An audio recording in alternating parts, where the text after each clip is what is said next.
Hello students, welcome. मी दिगंबर माळी स्वागत करतो तुम्हा सगळ्यांचं आपल्या यूट्यूब चॅनलमध्ये. विद्यार्थी मित्रांनो, आज मी हा व्हिडिओ माझ्या घरूनच बनवत आहे. लोकेशन महत्त्वाचं नाहीये, मी जे सांगतो ते महत्त्वाचं आहे. आणि आज आपण डिस्कस करतो एका इम्पॉर्टंट पॉइंटवर, दॅट इज फिजिक्स.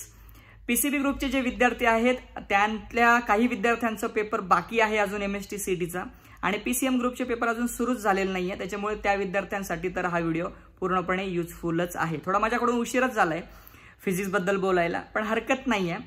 जे विद्यार्थी अजूनही पेपरला सामोरं गेलेले नाहीयेत त्यांच्यासाठी याचा बेनिफिट होणारच आहे. तर बाळांनो, तसं बघायला गेलं तर PCB ग्रुपमध्ये तुम्हाला अगोदर फिजिक्स आणि केमिस्ट्रीचा पेपर मिळत असतो, आणि PCM मध्ये सुद्धा फिजिक्स आणि केमिस्ट्रीचा पेपर अगोदर मिळत असतो. बायो आणि मॅथचा पेपर नंतर सॉल्व्ह करायचा असतो. सो पहिल्या 90 मिनिट्समध्ये तुम्हाला फिजिक्स आणि केमिस्ट्रीचा पेपर जेव्हा मिळतो तेव्हा तुम्हाला प्रत्येकी 100 क्वेश्चन सॉल्व्ह करायचे. तर एक क्वेश्चन सॉल्व्ह करायला तुम्हाला 54 सेकंड्स मिळतात फिजिक्स आणि केमिस्ट्रीसाठी. आता याच्यामध्ये प्रॉब्लेम असा होतोय की मुलं अगोदर केमिस्ट्री सॉल्व्ह करताय. आता हा प्रॉब्लेम आहे का? तर नाही, कारण की त्यांना काय वाटतं की केमिस्ट्री मला जमतोय आणि म्हणून मी केमिस्ट्री अगोदर सॉल्व्ह करायला पाहिजे, आणि त्यात चुकीचं काहीच नाहीये. सो तुम्ही जर केमिस्ट्रीमध्ये जास्त कम्फर्टेबल असाल फिजिक्सपेक्षा, तर तुम्ही केमिस्ट्री अगोदर सोडवू शकता आणि तुम्ही अगोदर केमिस्ट्रीच सोडवला पाहिजे. बट मग पूर्णपणे फिजिक्सला निग्लेक्ट करून चालणार आहे का? तर नाही चालणार. मग आता फिजिक्समध्ये आपण अगोदर हे स्ट्रक्चर समजून घेऊया. फिजिक्समध्ये तुम्हाला 12वीचे 16 चॅप्टर्स आहेत, 11वीचे तुम्हाला 8 चॅप्टर्स आहेत. टोटल चॅप्टर किती झाले? 24 चॅप्टर झाले. 24 चॅप्टर्स मिळून तुम्हाला 50 मार्क्स येणार आहे. ओके, त्यात पण 16 मार्क्स हे 40 मार्क्स आहे ना, सॉरी 16 चॅप्टर हे 40 मार्क्ससाठी, 16 चॅप्टर हे तुम्हाला 40 मार्कांसाठी 12वीचे, आणि 8च चॅप्टर असे आहेत की जे तुमचे 11वीचे आहेत, ते तुम्हाला फक्त 10 मार्काला येणार आहे. सो ऑब्व्हियसली अगोदर काय करायला पाहिजे? तर 12वीचे चॅप्टर आपण करायला पाहिजे. आता तुम्ही जे व्हिडिओ बघतायत ना, याच्यामध्ये 2 टाईपचे विद्यार्थी आहेत. एक असे विद्यार्थी की ज्यांनी रेग्युलर अभ्यास केलाय, आणि एक असे विद्यार्थी की परीक्षा आली की आम्ही अभ्यासाला जागे झालेलो आहेत, असे विद्यार्थी. ओके, सो दोघांसाठी हा व्हिडिओ युजफुल आहे. तर मी अगोदर ज्या विद्यार्थ्यांनी रेग्युलर स्टडी केला त्यांच्याबद्दल बोलतो. सो बानो, तुम्ही जर रेग्युलर स्टडी केलेला आहे तर माझं म्हणणं असं आहे की फिजिक्स हा एक टॉपर डिसाईड करणारा सब्जेक्ट आहे. केमिस्ट्रीमध्ये आणि बायोमध्ये आणि मॅथ्समध्ये मुलांना मार्क्स मिळतात का? तर हो, मुलांना चांगले मार्क्स मिळतात. मार्क्स त्यांचे जिथे कुठे कमी होत असतील तर तो सब्जेक्ट आहे फिजिक्स. तुम्ही जर फिजिक्समध्ये चांगला स्कोर आणू शकत असाल तर obviously overall percentage score improve होतो. टॉपरच्या रेंजमध्ये तुम्ही येतात, म्हणून टॉपर डिसाईड करणारा सब्जेक्ट म्हणून फिजिक्सकडे तुम्ही बघितलं पाहिजे. ओके, सो तुम्ही जर रेग्युलर अभ्यास केलाय तर तुम्हाला करायचं काय? तर तुम्हाला मी तर म्हणेल की सगळ्यात पहिले म्हणजे महत्वाची ही गोष्ट आहे की तुम्ही अगोदर फिजिक्सची रिव्हिजन करता येते का ते बघा. रिव्हिजन करताना 2-3 गोष्टी प्रामुख्याने तुम्ही फोकस केल्या पाहिजे. सगळ्यात पहिली गोष्ट की तुम्ही जे प्रिव्हियस इयर क्वेश्चन्स आहेत ना, ते जरा एकदा बघा. 2023चे, 2022चे, 2021चे MST CET मध्ये प्रत्येक चॅप्टरमधून जे क्वेश्चन्स आलेले आहेत ना, प्रिव्हियस इयर क्वेश्चन्स, ते अगोदर परफेक्ट करा. ओके, सेकंड थिंग जी तुम्हाला मी रेकमेंड करेल की फॉर्म्युला बेस्ड क्वेश्चन्स हे जास्त करून PCB ग्रुपच्या मुलांना आलेले आहेत. ओके, सो तुम्ही फॉर्म्युली जे आहेत प्रत्येक चॅप्टरमध्ये जे दिलेले आहेत ते फॉर्म्युला बेस्ड क्वेश्चन्स नक्की करा, कारण दॅट इज इम्पॉर्टंट. ओके, आणि तिसरी गोष्ट महत्वाची मी तुम्हाला सांगेल की आता या पर्टिक्युलर पिरियडमध्ये तुम्ही जास्त करून MCQ तुम्हाला जितके जास्त सॉल्व्ह करता येतील. ओके, तर काय होतं ना, MCQ सॉल्व्ह करताना प्रॉब्लेम काय होतो फिजिक्समध्ये, तर वेळ खूप जातो. म्हणजे एक क्वेश्चन सॉल्व्ह करायला तुमचं 2-2, 3-3 मिनिटं जातं, आणि एवढा वेळ नसतो आपल्याकडे. आपल्याला जर 50 क्वेश्चन्स हे त्या ठिकाणी सॉल्व्ह करायचे आहेत, ओके, फिजिक्सचे 50 क्वेश्चन सॉल्व्ह करायचे आहेत, केमिस्ट्रीचे म्हणजे 100 क्वेश्चन झाले तुमचे. 90 मिनिट्समध्ये जर तुम्हाला ते सॉल्व्ह करायचे आहे तर तुम्हाला एका क्वेश्चनला वेळ किती मिळतो? 54 सेकंद मिळतात. 54 सेकंदमध्ये जर तुमचा एक क्वेश्चन सॉल्व्ह होत नाहीये, तुम्ही एका क्वेश्चनला 2-3 मिनिटं घेतायत, तर ऑब्व्हियसली कुठेतरी पेपरला वेळ पुरत नाही, मग क्वेश्चन्स कंप्लीट होत नाही किंवा अटेम्प्ट होत नाही. सो तुम्हाला जास्तीत जास्त MCQ सॉल्व्ह करायचे, पण ते सॉल्व्ह करत असताना वेळेचं कुठेतरी बंधन हे तुम्हाला पाळलं गेलं पाहिजे. म्हणजे तुमचा क्वेश्चन हा मी तर म्हणेल की 50 सेकंदमध्येच कंप्लीट होतोय का यासाठी प्रयत्न करा. आता याच्यात मग तुम्ही काय करू शकता की तुम्ही कॅल्क्युलेशन्स फास्ट करण्यासाठी काही ट्रिक्स वापरू शकता. लॉक टेबल आपल्याला तिथे डिजिटली अवेलेबल असतो असं काही विद्यार्थी म्हणाले, पण लॉक टेबलची गरजच नाही पडली पाहिजे यासाठी तुम्ही कॅल्क्युलेशन्स करताना काही ट्रिक्स यूज करा, किंवा काही अप्रॉक्सिमेट व्हॅल्यू किंवा ॲव्हरेज आन्सरपर्यंत आपल्याला कसं पोहोचता येईल ते कॅल्क्युलेट करा. म्हणजे फॉर एक्झाम्पल 33 आपण 7 दिलेलं आहे, तर आता याचं काही परफेक्ट डिवायडेशन तर काही होणार नाही, पण तुम्ही याला तुम्ही 7×28 किंवा 7×35 साधारण 4 किंवा 5 हे तुमचं अप्रॉक्सिमेट आन्सर येतं. ऑप्शनमध्ये ते जर असेल तर ते निवडून पुढे सरकायचं. जास्त ॲक्युरेसीच्या मागे नाही लागायचं, आन्सरच्या जवळ पोहोचता येईल की यासाठी प्रयत्न करायचा. सो असं तुम्ही काही करू शकता. Okay right. मराठीमध्ये डिवायडेशन केलं पण हरकत नाही आहे. ओके डिवायडेशन महत्त्वाचं आहे. तर ही गोष्ट तुम्ही ज्या विद्यार्थ्यांनी रेग्युलरली अभ्यास केला आहे त्यांच्यासाठी ॲप्लिकेबल आहे की तुम्ही जास्तीत जास्त प्रिव्हियस इयर क्वेश्चन सॉल्व्ह करा, रिव्हिजन नक्की करा आणि या पिरियडमध्ये MCQ सॉल्व्ह करण्यासाठी थोडासा भर द्या. ओके. आता त्या विद्यार्थ्यांकडे येऊया ज्या विद्यार्थ्यांनी रेग्युलर अभ्यास केलेला नाहीये. परीक्षा आली की आम्हाला जाग आलेली आहे असे विद्यार्थी जे आहेत त्यांच्याबद्दल सांगतो. तर बाळांनो 24 चॅप्टर करणं हे काही म्हणजे काय म्हणूया आपण आत्ता या क्षणाला तुम्हाला शक्य नाही ते मलाही कळतंय. मग तुम्ही काय करू शकता, तर तुम्ही बाळांनो 12वीचे जे 16 चॅप्टर्स आहेत त्यातून कुठलेही मी म्हणेल की 7 ते 8 चॅप्टर असे सिलेक्ट करा की ज्यात तुम्ही कम्फर्टेबल आहे, कॉन्फिडंट आहात. ओके. आणि तेवढेच चॅप्टर एकदम परफेक्ट करा. कसे करा परफेक्ट, तर तुम्ही सगळ्यात पहिले त्या चॅप्टरवर आलेले प्रिव्हियस इयर क्वेश्चन सॉल्व्ह करायला घ्या. त्या चॅप्टरचे फॉर्म्युले लर्न करा. फॉर्म्युला बेस्ड क्वेश्चन सॉल्व्ह करता आले तर अतिउत्तम. ओके.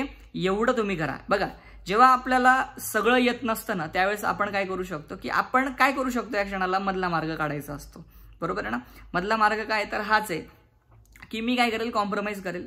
पण पूर्ण पेपर तर कॉम्प्रोमाइज नाही करू शकत मी. तो मला काय शक्य आहे आता या क्षणाला, तर मला कमीत कमी 8 चॅप्टर परफेक्ट करणं शक्य आहे. तर त्याच्यात जर तुम्हाला हाय वेटेजवाले टॉपिक करता आले, बायोलॉजीला जे फिजिक्सला तुम्हाला बोर्ड एक्झाममध्ये जे हाय वेटेज टॉपिक्स होते, ओके, तर ते हाय वेटेज टॉपिक जर तुम्हाला इथेही करता आले तर that is well and good. Generally ऑसोलेशनवर जास्त क्वेश्चन्स येतात, रोटेशनल डायनामिक्सवर क्वेश्चन्स भरपूर येतात. त्याच्यानंतर तुम्ही जर बघितलं तर पार्ट 2 मध्ये तुमचं इलेक्ट्रोमॅग्नेटिक इंडक्शन आहे, त्याच्यावर क्वेश्चन्स बऱ्यापैकी येतात. थर्मल प्रॉपर्टीज आहेत, ओके, थर्मोडायनामिक्स आहेत. सो हे जे चॅप्टर्स आहेत बाळांनो हे थोडं हेवी वेटेजवाले चॅप्टर्स आहेत. ओके. एस्पेशली पहिले 4 चॅप्टर फिजिक्सचे सिरियली जर बघितले तर खूप हेवी वेटेजवाले चॅप्टर्स आहेत. कायनेटिक थिअरी ऑफ गॅसेस जे चॅप्टर सारखे आहेत. ओके. तर हे चॅप्टर्स तुम्हाला करायचे आहेत. त्याच्यानंतर फॉर्म्युला बेस्ड क्वेश्चन जनरली कोणत्या चॅप्टरमधून येतात, तर तुमचा करंट इलेक्ट्रिसिटी आहे, इलेक्ट्रोस्टॅटिक्स आहे, मॅग्नेटिझम आहे, magnetic effect of electric current आहे. हे चॅप्टर्स जे आहेत बाळांनो जनरली या चॅप्टर्समधून तुम्हाला फॉर्म्युला बेस्ड क्वेश्चन जास्त करून विचारले जात असतात. सो तुम्ही ते करू शकता. Okay right. सो तुमचं प्रिपरेशन करताना तुम्ही काही चॅप्टर्स सिलेक्ट करा, ते फिक्स करा की बाबा मला हे जमलेच पाहिजे, त्याच्यावरचा क्वेश्चन आला तर मी स्किप नाही करणार. तर फायनल पेपरमध्ये मॅथ्स तुम्हाला पूर्ण सोडवायचं आहे. त्यासाठी तुम्हाला 50 क्वेश्चन्स, कारण मॅथ्समध्ये 2 मार्क्स असतात एका क्वेश्चनला, तो 50 क्वेश्चन्स तुम्हाला सॉल्व्ह करायचेच आहेत. केमिस्ट्रीमध्ये जे 50 क्वेश्चन्स असतील त्याच्यापैकी तुम्हाला मॅक्स मी तर म्हणेल की 30+ क्वेश्चन सॉल्व्ह करता आले पाहिजे.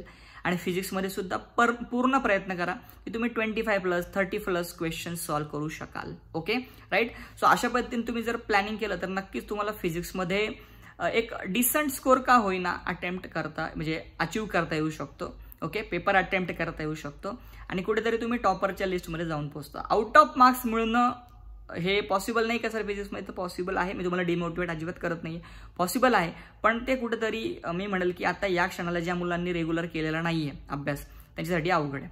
ज्यांनी केलाय रेग्युलर त्यांनी तर पूर्ण प्रयत्न करा, पूर्ण अटेम्प्ट करा की बाबा मला 50 क्वेश्चन्स फिजिक्सचे जमतील का. जमत असेल तर वेल अँड गुड, नाही जमत आहेत तर 45 जमत आहेत का, 40 जमत आहेत का, 35 जमत आहेत का, अशा पद्धतीने तुम्ही ते स्कोर अचीव्ह करू शकता. वेळ पुरत नाही फिजिक्सला बरं का. टाइम हे त्या ठिकाणी खूप फटाफट जातो, क्वेश्चन्स फिजिक्सचे सॉल्व्ह करायला वेळ जातो. त्याच्यामुळे आत्ता जास्तीत जास्त तुम्ही MCQ पण सॉल्व्ह करण्यावरती भर द्यायला पाहिजे असं माझं एकंदरीत मत आहे.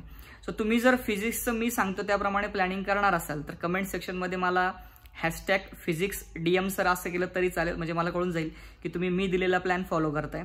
आणि मी तुमचं अजून एक चांगलं काम करतोय ते असं की आपल्या या यूट्यूब चॅनलवरती तुम्हाला केमिस्ट्रीचे काही सेशन्स अवेलेबल करून देतोय. आणि हे केमिस्ट्रीचे सेशन्स मी ऑलरेडी माझे जे लहान भाऊ आहेत गुणवंत माळी सर त्यांच्याशी ऑलरेडी मी डिस्कशन केलं आहे की आपल्याला मुलांना केमिस्ट्रीसाठी काही सेशन्स प्रोव्हाइड करायचे आहेत. तर ते ॲग्री झाले आहेत. ओके. फक्त थोडासा वेळेचा इश्यू आहे. तर मी त्यांना सांगितलं आहे की तुम्ही लवकरात लवकर ते व्हिडिओज काय म्हणूया आपण मुलांना जर प्रोव्हाइड करण्यासाठी मला दिले तर मी त्यांना लगेच अपलोड करून त्यांना प्रोव्हाइड करतो. सो तेवढं एक काम आहे. आणि फिजिक्ससाठी पण काही मदत करता येते का ते माझ्या लेवलवर प्रयत्न चालू आहेत. तर एखादी फॅकल्टी असेल किंवा मला स्वतः वैयक्तिक असतील काही फिजिक्सचे क्वेश्चन्स तुमचे घेता येत असतील तर मी नक्की घेतो. ओके. तर एवढं मी तुमच्यासाठी करू शकतो.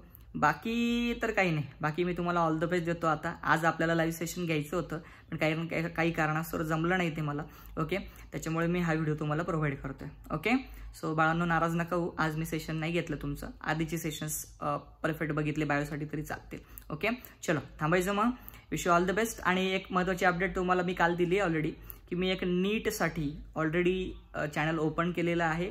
दिगंबर माळी नीट नावाने आहे ते, आणि ऑलरेडी मी त्याची लिंक तुम्हाला काल ॲप्लिकेशनमध्ये पण दिलेली आहे, टेलिग्रामला पण शेअर केलेली आहे. एक व्हिडिओ पाठवला आहे मी त्याच्यावरती.